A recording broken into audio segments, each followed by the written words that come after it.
Bienvenidos y bienvenidas todas los que nos siguen por nuestro canal de YouTube. Hoy estoy para presentarles a Fred Zumba, arquitecto de soluciones de CEDIA, que nos va a compartir una ponencia sobre el Repositorio Nacional de Datos de Investigación INDATA, promoviendo los principios FAIR y el enfoque de ciencia abierta en Ecuador. Entonces, Fred, a ver, no sé si nos consigues escuchar. Yo ahora te estoy dando confitrión para que puedas compartir la presentación. Perfecto.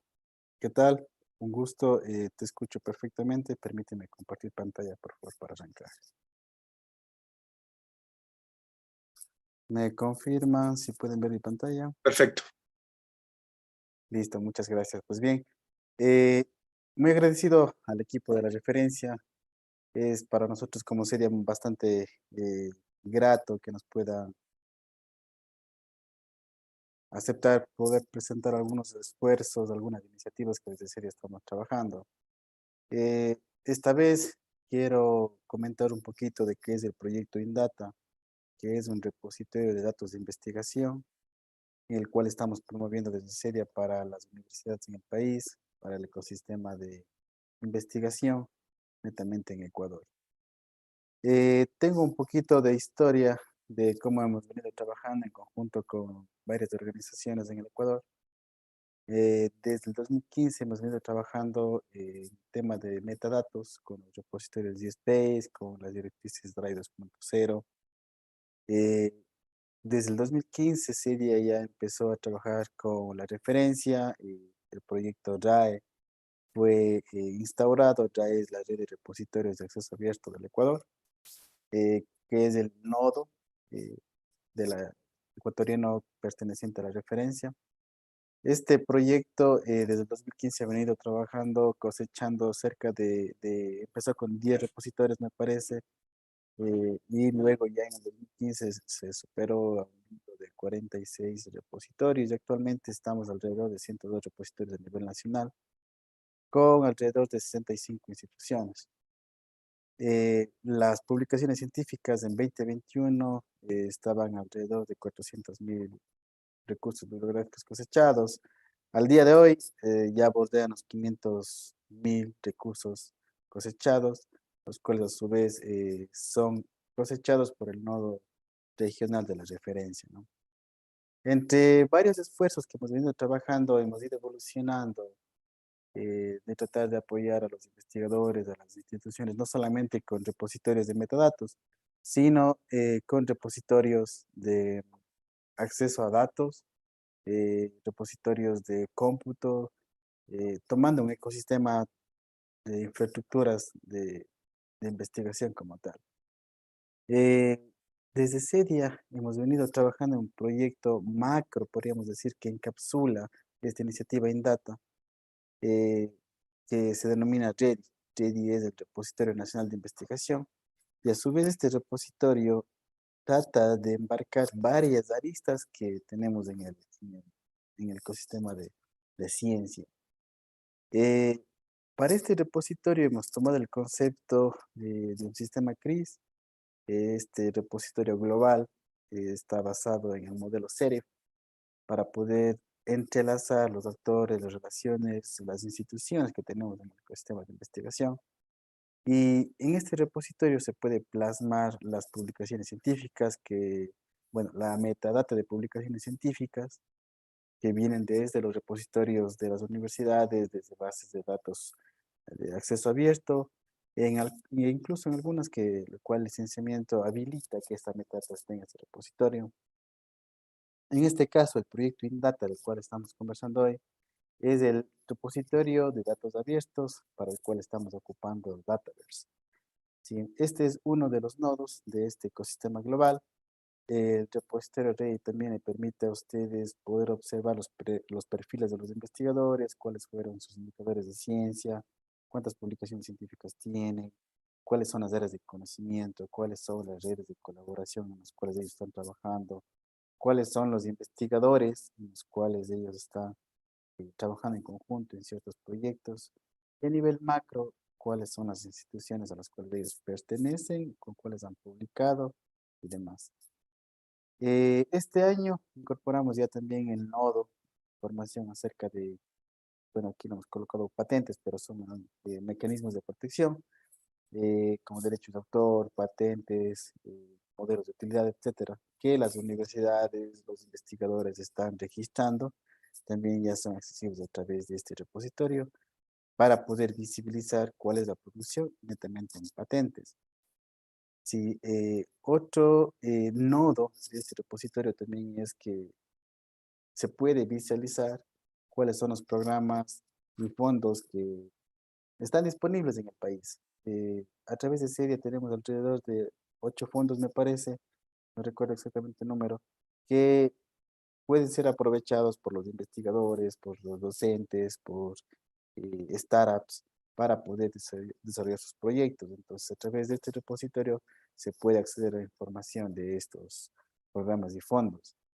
Además de ello, Cedia es de base tecnológica, nació como una corporación en la cual provee servicios tecnológicos como conectividad, cómputo y demás, por lo cual también en este repositorio habilita el acceso o visibiliza el acceso a infraestructuras de cómputo.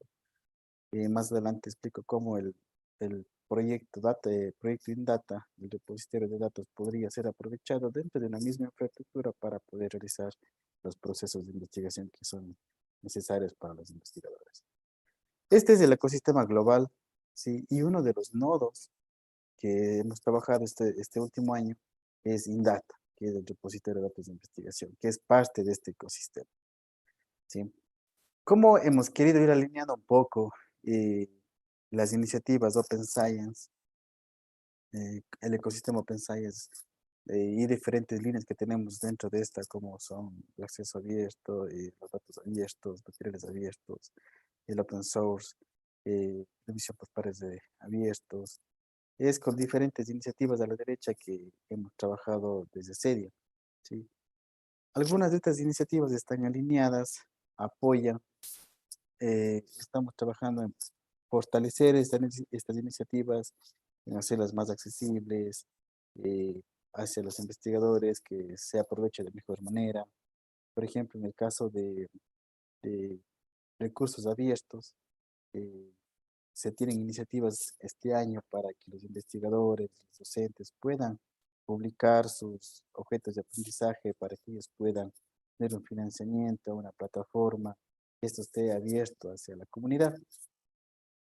También tenemos el proyecto RAE, que es la red de repositorios de acceso abierto, que es el nodo de la referencia, el proyecto REDI, que lo expliqué hace un momento, repositorios de código abierto en los cuales pueden hacer uso las universidades, proyectos de código abierto que pueden implementar, utilizar en las universidades y una serie de proyectos que estamos alineando más hacia un ecosistema abierto para que se aproveche este conocimiento, este know-how desde las universidades. Encabeza esto el proyecto Dataverse. Hace, me parece que es un año y medio, empezamos a la exploración de cómo funciona un repositorio de datos abiertos, cuáles son los requerimientos, tanto técnicos, los requerimientos funcionales, qué conocimientos debemos tener para que estos repositorios salgan a la luz, cómo necesitamos abordar esto hacia los investigadores, entender primero nosotros cómo podríamos eh, articulizar, cómo podríamos difundir esta tecnología hacia los investigadores. Actualmente tenemos ya un repositorio en data publicado. Estamos este año trabajando en el proceso de difusión, proceso de capacitación. Eh, Más adelante explico cuáles son los pasos que hemos seguido para poder trabajar en lo que es más importante, eh, el habilitante de conocimiento hacia los investigadores para que puedan utilizar la tecnología. No ha sido mucho un problema la infraestructura para nosotros, las capacidades tecnológicas, sino más bien ha sido un poco culturizar a los investigadores, dar a conocer que existe esta tecnología y cómo esto puede estar conectado a otros servicios, los cuales que haces que sea un valor agregado y tenga un beneficio como tal para el investigador. Y que no sea únicamente un servicio aislado, como un repositorio de datos en los cuales constas con un DOI y hasta ahí puedes llegar, sino más bien puedas aprovechar de un ecosistema de soluciones, un ecosistema de recursos para que aproveches de mejor manera esta tecnología. Em, Algo que me parece bastante importante es también mencionar cómo eh, funciona la interoperabilidad en el repositorio de datos de investigación. Es muy importante cuando hablamos de repositorios, cuando hablamos de acceso abierto, cumplir con algo que es muy conocido para ustedes sobre qué son los principios FAIR, cómo nosotros cumplimos que los datos, que los recursos sean accesibles, sean encontrables, sean utilizables. Por ahora lo estamos haciendo a través de ciertos protocolos, los cuales nos permiten que esta información esté disponible tanto para los proyectos internos nuestros como para las universidades que puedan aprovechar esta información. Nosotros tenemos varias fuentes de información que ingresan al repositorio. En este caso ahora ingresarán metadatos de los repositorios de datos de investigación como el Dataverse. También estamos ya habilitando un protocolo para que los sistemas CRIS de las universidades puedan ingestar data a este repositorio. La principal información que ahora resaltamos es sobre repositorios DSpace y también de fuentes de datos abiertas. Estamos integrados con las API del proyecto Core de la red inglesa de investigación JISC. Entonces, la información que tenemos local es analizada y buscamos la información que se encuentra en Core y también dirigimos esa información de forma, digamos, de bidireccional para que se pueda aprovechar la información que ya cosechó a nivel global el proyecto Core. Eh, También estamos ocupando fuentes de datos como Wikipedia para poder alimentar y enriquecer la información. Hay ciertos metadatos en los cuales no hay información completa sobre la descripción del proyecto. A veces es un poco complicado limpiar la información.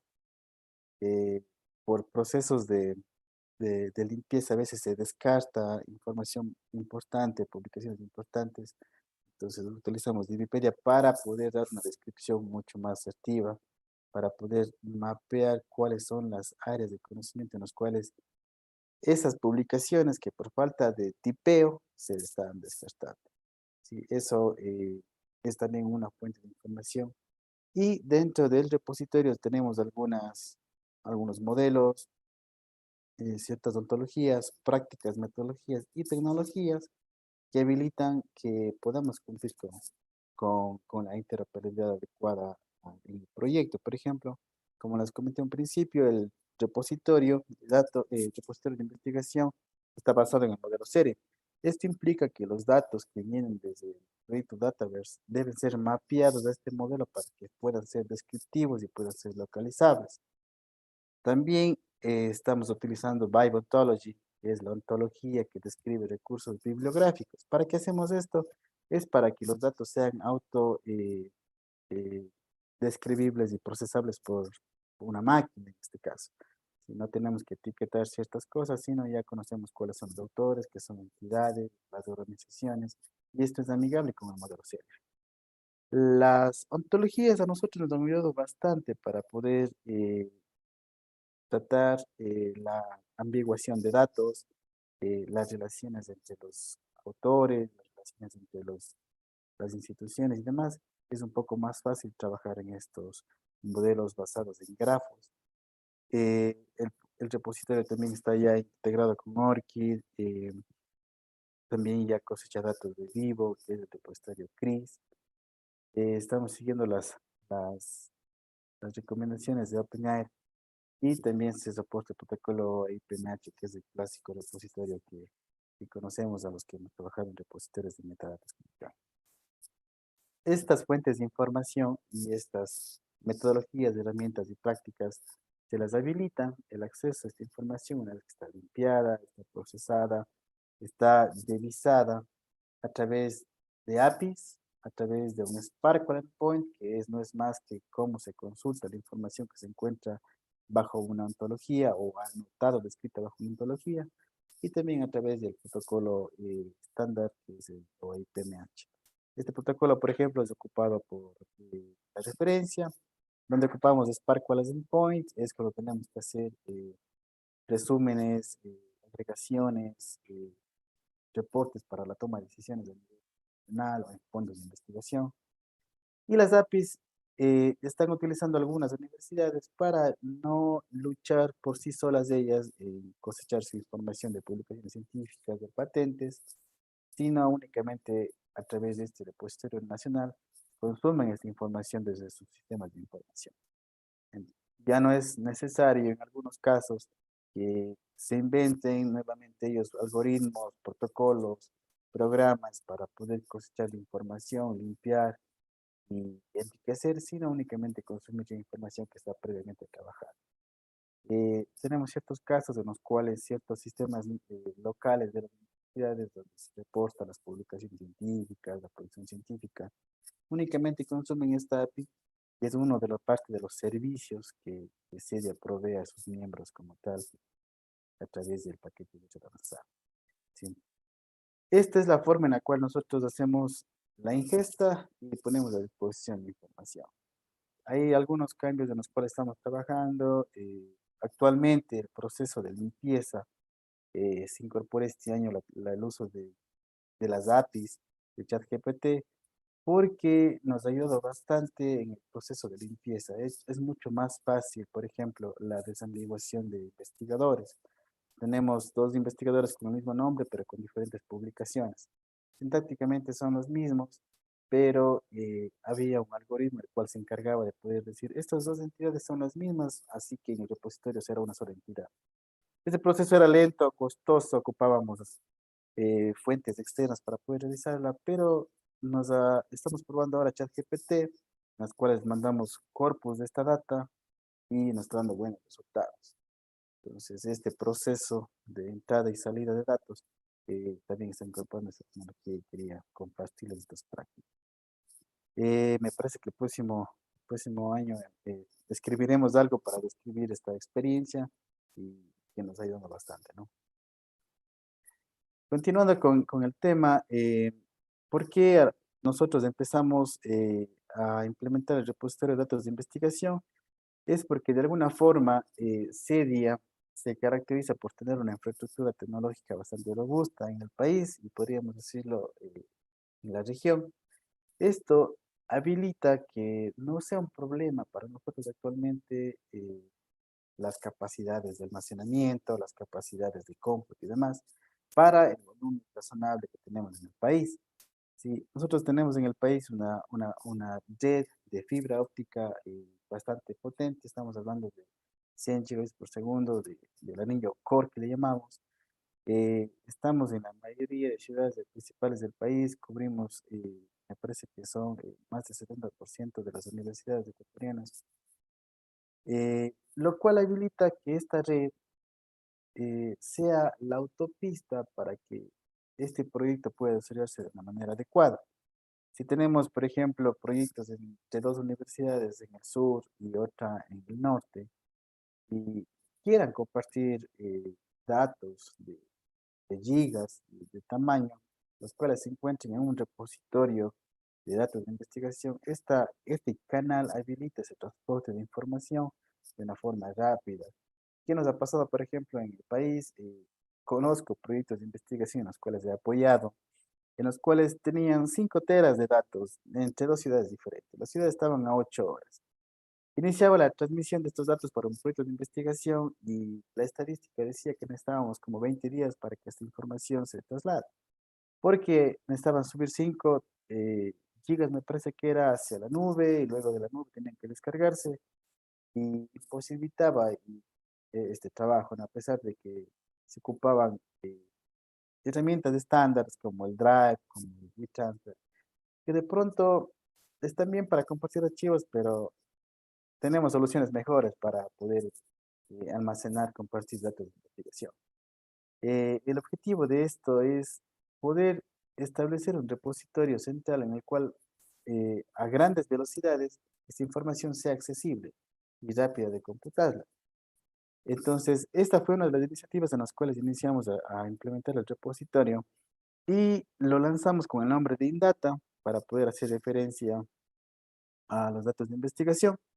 Estamos utilizando la última versión de software Dataverse y establecimos dos relaciones.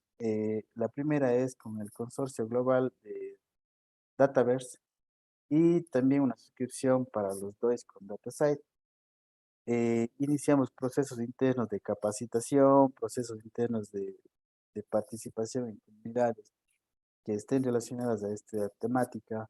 El año pasado, justamente con compañeros de la referencia, iniciamos un poco a participar para entender esta tendencia en RDA. El equipo de serie estuvo en contacto también con compañeros de Costa Rica, entendiendo cómo funciona y poco a poco hemos ido entendiendo cómo estos proyectos eh, pueden apoyar el mundo de la investigación. Fue interesante que hace unos meses, justamente con el equipo de la referencia, participamos de un evento en el cual nos preguntaron por qué ustedes están recién empezando con repositorios de datos de investigación, ya que estos hace 10 años iniciaron. ¿Por qué luego de 10 años ustedes están recién ingresando a este campo? Fue interesante esa perspectiva porque para nosotros es un poco nuevo. Eh, Esto de los repositorios de datos de investigación, estamos recién implementando, estamos luchando, no en la parte tecnológica, sino más bien en la parte de políticas, de acceso, de cómo podemos evitar que no se publiquen datos personales. Y esto nos va a tomar un buen tiempo dentro del país, en la región, considero. Entonces, se nos dio una perspectiva interesante y también poder entrelazar o articular, que es nuestro rol, articular los esfuerzos externos, las experiencias externas, como la hay en Brasil, como se tiene en Argentina, de estos proyectos y darlos a conocer en el país, para que se vea cuáles son las mejores prácticas, las políticas que ellos utilizan, cómo ellos están aprovechando, y nosotros articular esa comunicación como seria y habilitar tecnología para que ese entorno se dé, ese entorno se materialice. ¿Sí? Continuando, eh, en que nosotros hemos estado trabajando este año, como les comenté, no nos centramos tanto en la parte tecnológica, a pesar que eso sí es algo que se debe tomar en cuenta, porque, por ejemplo, reposteros Indatas en Argentina, he observado que ellos sí especifican cuánto tiempo los datos permanecen en un repositorio, cuáles son las políticas de restauración en el caso que se presenten fallas en los repositorios, cuánto es el tiempo de recuperación y demás. Está bien mencionarlos, hemos escrito nosotros un SLA que se llama para que se describa estas características técnicas de la replicación de datos, en qué ciudades los datos se encuentran. En nuestro caso, los datos se encuentran distribuidos en 3 data centers en el país, en Quito, Guayaquil y Cuenca, que son las principales ciudades del país. Y también tenemos políticas de replicación hacia nube pública, es decir, si estos repositorios algo llega a pasar en Ecuador, también podrían ser rehabilitados en una copia temporal en una nube pública, que es donde nosotros tenemos nuestro servicio de recuperación ante desastres, ¿sí? A nivel tecnológico, además del anillo de conectividad que tenemos, que nos permite el acceso a esta información. Ese es el aspecto técnico que de pronto no nos ha causado mucho problema porque de alguna forma el equipo lo controla. Donde hemos visto nosotros un problema es en tener listo lo que está en pantalla. ¿Cómo creamos las guías de uso de reposteros de datos? Primero, ¿cómo explicamos a los investigadores? Les damos a conocer algunos de ellos. eh, ¿Cuáles son las ventajas del repostero de datos? Se escucha mucho de este tema, hay muy buenas intenciones, pero eh, hay que trabajar en explicar cómo podrían aprovecharlo. Algo que también está en la hoja de ruta es documentar las buenas prácticas para la publicación de datos de investigación. Hay ciertas recomendaciones, tanto técnicas, algunas recomendaciones de qué tipo de datos utilizar o no, algunas recomendaciones de tener únicamente repositorios Dataverse o cualquiera de esta tecnología por campo de estudio, una para healthcare, otros para cómputo, etcétera, dedicados a un solo tipo de datos. Eso tal vez en nuestro caso es un poco más complicado de tenerlo porque necesitaríamos una inversión mucho más grande, tanto de cómputo, de personal, de administradores de los repositorios. pero es una de las prácticas que se encuentran en el medio y vale la pena poder darlas a conocer y tener esa perspectiva.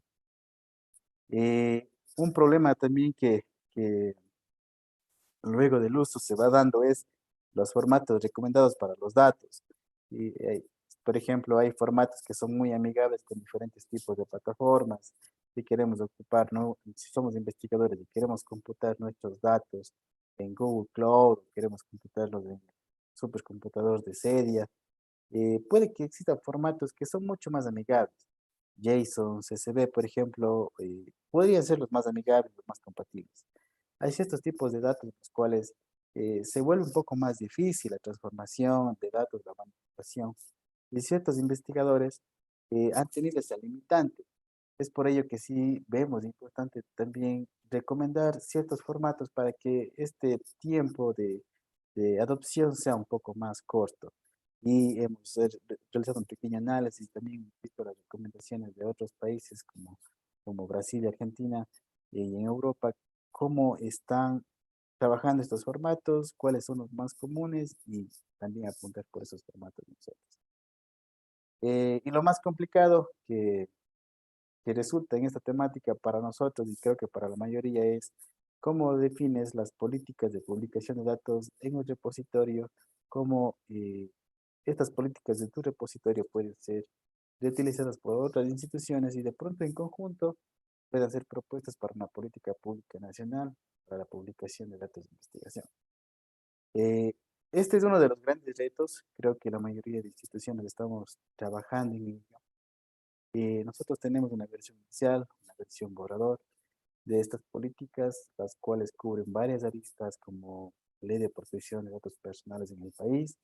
Cada país tiene una versión similar de esta ley de protección de datos personales que está atada a estas políticas de investigación, porque de pronto se nos ocurre, no con mala intención, un investigador está realizando algún estudio y de pronto publica un dataset que contenga números de identificación, direcciones de las personas, puede comprometer eh, la seguridad de las personas, puede comprometer ciertos temas que puede ocurrir en temas legales.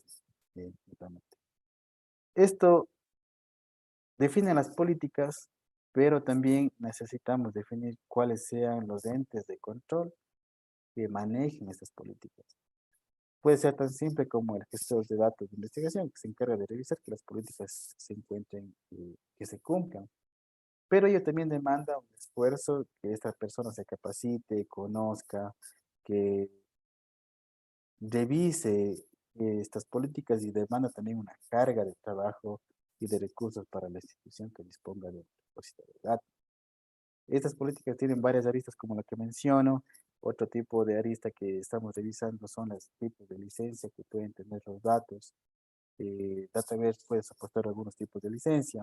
Nosotros por ahora únicamente nos hemos limitado a utilizar Creative Commons versión 4 para acceso público. No todavía hemos analizado ciertos otros tipos de licencia que se pueden presentar porque necesitamos conocer un poco más, pilotar un poco más de cómo podríamos trabajar en ello.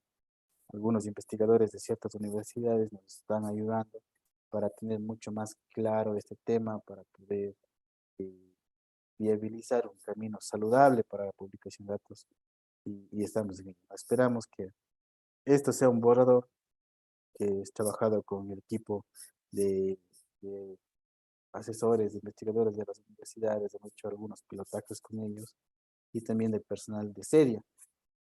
Esperamos que esto a futuro pueda ser reutilizado dentro de otras universidades y en el mejor de los casos podría ser utilizado a nivel país como base para una política de gestión de datos de investigación.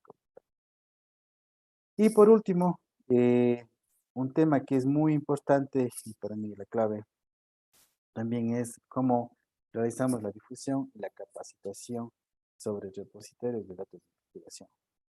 Eh, la referencia hace algunos, ha hecho algunos esfuerzos para esto, existen ciertos webinars, eh, también existen otras instituciones las cuales están trabajando para la difusión y adopción esta temática. RDA también es una de ellas. En Costa Rica también hemos visto algunos esfuerzos. Estamos tratando de articular estos esfuerzos al interior del país. Es un tema bastante complejo porque para la región de pronto no es un tema ya adoptado, conocido, entonces va a haber una curva de aprendizaje, una curva de adopción bastante interesante, pensaría en los próximos años. ¿Cómo nosotros estamos armando esta estrategia de fusión, adopción y capacitación?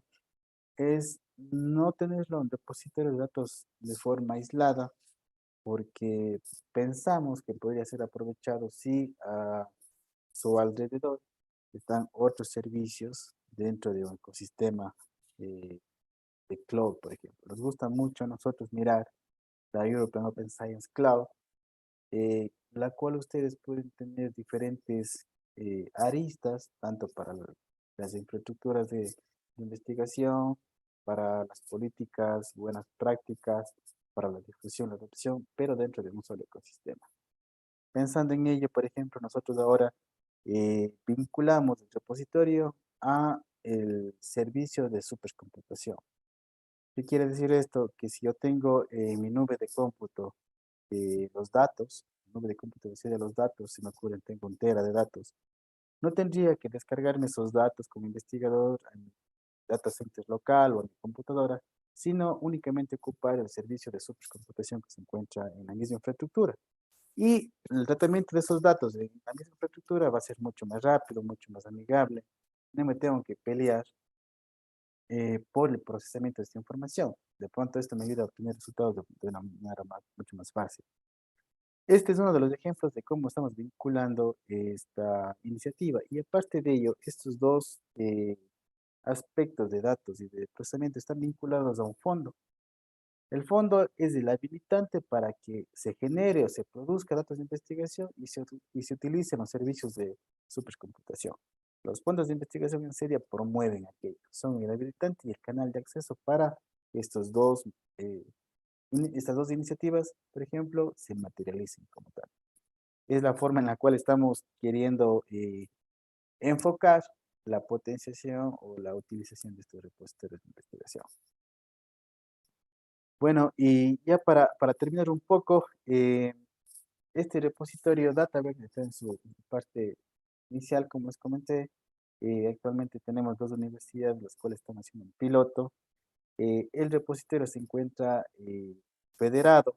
Quiere decir esto es que únicamente los investigadores de las universidades ecuatorianas pueden publicar por ahora información y acceder a la información científica del repositorio. Cuando soy un investigador, tengo ya un espacio asignado por universidad y además de ello, ingreso con las credenciales de mi institución académica. Esto evita de alguna forma que pueda tener un acceso descontrolado, publicación no autorizada de información en el repositorio, sino siempre tengo ya un mecanismo el cual está ya autorizado y avalado para que publique como investigador un dataset y si me asigna un DOI. A pesar que tenemos en el repositorio ya unas políticas iniciales de gestión de las publicaciones de los datos en el repositorio INDATA. La revisión, cumplimiento de la licencia, la calidad de los metadatos para ser publicado. Esta iniciativa de hacerlo un repositorio federado nos habilita que tengan acceso a cerca de 75 instituciones a nivel nacional. El acceso ya al repositorio directamente, ya no necesitamos que se creen cuentas, que se aprovisionen cuentas de usuario, sino se accede directamente al contenido. Y a su vez, al estar federado, habilita que pueda yo observar servicios conexos que me ayuden a aprovechar la publicación de mis datos, los servicios de cómputo que se encuentran alrededor de ello y los servicios de transmisión de datos de alta capacidad a través de la red avanzada de serie. ¿Qué vamos a trabajar actualmente en los próximos meses, en los próximos años? Es en dar un poco más de visibilidad a estas iniciativas.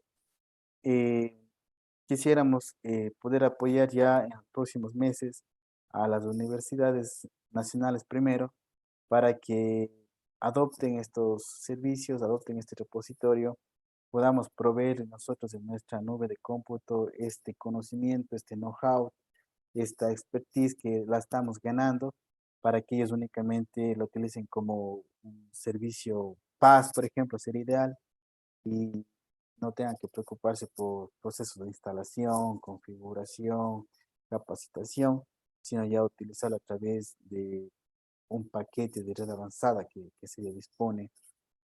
Trabajar en la estandarización. Hay procesos cambiantes actualmente, los repositorios latinoamericanos lo manejan de forma similar, pero hay ciertas diferencias en algunos de ellos. Eh, Me gusta mucho ver los repositorios que trabaja el equipo de Brasil con Washington y demás. Eh, Tienen ya cierto avance y eso es muy placentero para nosotros porque nos permite ver ya casos reales de estándares que están ocupando ellos y cómo nosotros podríamos aprovechar ese conocimiento ya desarrollado y también compartirlo al interno. Involucrar a más actores y recursos. Eh, por ejemplo, ahora nos gusta mucho estar con la referencia, contando esta experiencia. eh, Poder trabajar con RDA también es muy bueno. eh, la adopción de fondos puede ser, la captura de fondos para este tipo de proyectos resultaría muy, muy bueno para poder apoyar de una manera más rápida y, y aumentar el alcance de este proyecto. Y también trabajar con las universidades y investigadores es algo que está en el foco de este proyecto actualmente. La adopción, como les comenté, tiene varias aristas. Esperamos empezar por procesos de capacitación, difusión y a la larga, a mediano o largo plazo, apoyar a la formación o al establecimiento ya de una política pública que habilite este proceso de una forma adecuada a través de una política pública para el acceso a datos y publicación de datos científicos. Son nuestros siguientes pasos y estamos avanzando en ello. Así yo aprovecho esta situación para poder invitar a los investigadores, instituciones que se pongan en contacto con nosotros, prueben el repositorio, publiquen sus datos, utilicen los servicios conexos de supercomputación para tratar sus datos. Y esto de aquí, si está dentro de la red académica, no tendrían que incurrir en gastos incluso, ¿no? Porque ya las universidades tienen acceso a estos recursos que están disponibles. Eso, y agradecido por el espacio, le doy la palabra a Lautaro. Hola Freddy, primero muchas gracias por tu presentación muy completa y creo que cubriste algunos elementos que son esenciales para el ecosistema de ciencia abierta que necesitamos. En ese sentido, tengo una pregunta de la audiencia respecto de Ready. Eh, ¿Ready está basado en alguna plataforma de software abierto? Yo entendí que hay algo de vivo detrás, pero y la otra es el código de Ready o las modificaciones son abiertas, es código abierto. Bueno, te comento, Reddy ha tenido una evolución cerca de 6 años o 7 años de construcción de software. Hemos cambiado la tecnología, iniciamos con el proyecto Apache Marmota, que es un proyecto open source, es un proyecto open source para eh, tecnología basada en web semántica. La pueden encontrar ustedes en Apache, es un proyecto de Apache Foundation. Lamentablemente, este proyecto se quedó deprecado, creo que hace unas 3 o 4 años, en la versión 3.3 me parece. Por ende, nos demandó que hagamos ciertas modificaciones al proyecto porque no teníamos ya actualizaciones. Actualmente estamos enfocando a tener una arquitectura basada en servicios, para la cual tenemos diferentes servicios, los cuales se encargan de cosechar diferentes fuentes, es decir, un servicio que cosecha fuentes de los DSPs, otro servicio que cosecha fuentes de patentes, otro servicio que cosecha fuentes de eventos, para que puedan ser mantenibles y reutilizables. ¿Cuál es nuestro objetivo a futuro? Es que estos servicios puedan ser reutilizables. Actualmente, el último servicio que nosotros hicimos es utilizando servicios Lambda, que se llama. ¿Qué es un Lambda? No es más que un script que funciona en una nube de cómputo ¿sí? Pero se desvincula de máquinas virtuales, se Ujú. olvidan ustedes completamente de las capacidades de cómputo e instalación, sino únicamente colocarían ustedes ahí, se me ocurre, la dirección URL de su DSpace y este se les devuelve un CSV con información cosechada, limpia y demás.